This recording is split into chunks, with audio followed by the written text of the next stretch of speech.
Spika wa Bunge la Jamhuri ya Muungano wa Tanzania, Mussa Azzan Zungu, amesema mipango ya maendeleo katika sekta ya utalii haipaswi kuchanganywa na hoja za kidini, akisisitiza kuwa hakuna udini kwenye fedha na kwamba miradi ya kimkakati inapaswa kutekelezwa kwa maslahi ya taifa.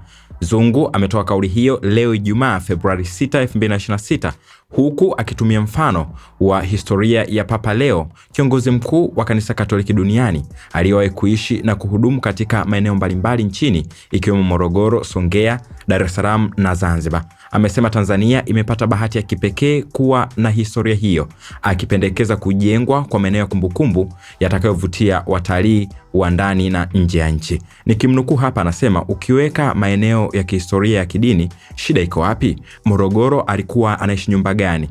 Songea alikuwa anasali kanisa gani? Marafiki wa Papa Leo wa 14 walikuwa kina nani? Amehoji Zungu. Ameitaka wizara hiyo inayohusika na utalii kuchangamkia fursa hiyo, akisema hoja za kudai udini hazina nafasi katika mipango ya kiuchumi.